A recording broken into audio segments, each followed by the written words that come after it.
'తంగలన్' అసలు ఏం మూవీ భయ్యా!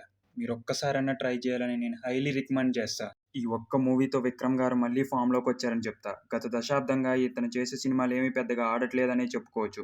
కానీ ఈ మూవీతో కమ్‌బ్యాక్ ఇచ్చారని మాత్రం ఒప్పుకోవాల్సిందే. అతి తక్కువ ఎక్స్‌పెక్టేషన్స్‌లో టాలీవుడ్‌లో రిలీజ్ అయిన ఈ మూవీ హైయెస్ట్ గ్రాస్‌ని కలెక్ట్ చేస్తదని నేను బల్లగుద్ది చెప్పగలను భయ్యా! అలాగుంది మూవీ మాత్రం. మీరు ఈ లేడీని గుర్తుపట్టగలరా? ఈమె పేరు మాళవిక మోహన్. అదేనండి మన 'మాస్టర్' మూవీ హీరోయిన్. అలాగయిపోయింది. ఆమె క్యారెక్టర్ రివీల్ చేస్తే స్టోరీ అర్థమైపోయి స్పాయిలర్ అయిపోతుందని నేనేం చెప్పట్లేదు. సో, ఓవరాల్‌గా మూవీ గురించి మాట్లాడితే చాలా బావుంటదండి. మీకెక్కడా బోర్ కొట్టదు. కథ మొత్తం కర్ణాటక గోల్డ్ ఫీల్డ్స్ చుట్టూ తిరుగుతా ఉంటదండి. కానీ డైరెక్టర్ రంజిత్ మాత్రం అబ్బా! చాలా గొప్పగా తీశాడండి మూవీ మాత్రం. పెద్దగా విజువల్ ఎఫెక్ట్స్ ఏం వాడలేదని తెలుస్తా ఉంటదండి మూవీ మొత్తం. కానీ వాడారు.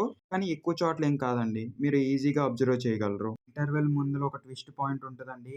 ఈవెన్ ఎవ్వరు ఎక్స్‌పెక్ట్ చేయలేరు. అలాగుంటదండి ట్విస్ట్ మాత్రం. ఈవెన్ ఆ ఫస్ట్ హాఫ్ ఎండింగ్‌లోనే మనకి సెకండ్ హాఫ్ గురించి ఇంకా క్యూరియాసిటీ పెరిగిపోతా ఉంటది. మూవీ పాజిటివ్ విషయానికొస్తే 100% 'విక్రమ్' గారు, డైరెక్టర్ గారు 100% న్యాయం చేశారని చెప్పుకోవచ్చు. 'మాళవిక మోహన్' గారు చాలా మంచిగా యాక్ట్ చేశారు. ఆ తర్వాత స్టోరీ లైన్.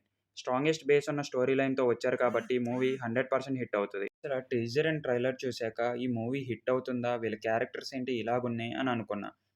అంతే కాకోకుండా అతి తక్కువ ఎక్స్‌పెక్టేషన్‌తో అతి తక్కువ థియేటర్‌లో రిలీజ్ అయిన మూవీ ఈ 'తంగ్లన్'. అసలు నేను ఈ క్యారెక్టరైజేషన్ చూసి ఎందుకిలాంటి సినిమాలు తీస్తారో అనుకున్నా. I take my words back. అలాగుంది మూవీ క్యారెక్టరైజేషన్ మాత్రం. ఇది కాక మన టాలీవుడ్‌లో చాలా మూవీసే రిలీజ్ అయితున్న ఈ సందర్భంలో ఈ మూవీ వచ్చి పెద్ద సాహసమే అనుకున్నా అండి. కానీ వర్తబుల్ మూవీ మాత్రం అనిపించుకుంది. డైరెక్టర్‌ని ఎంత పొగిడినా కూడా తక్కువే అండి. అంత బావుంది మూవీ మాత్రం. మీరొక్కసారి ట్రై చేయండండి. ఎలా ఉందో మీరే చెప్పండి.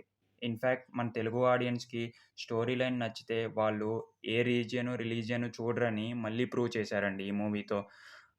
ఆ క్యారెక్టరైజేషన్ అండ్ ఆ విజువల్స్ మాత్రం చాలా బావున్నాయి. ఆ లైటింగ్ ఒరిజినల్ లైటింగ్ అని మనకి ఈజీగా తెలుస్తా ఉంటది.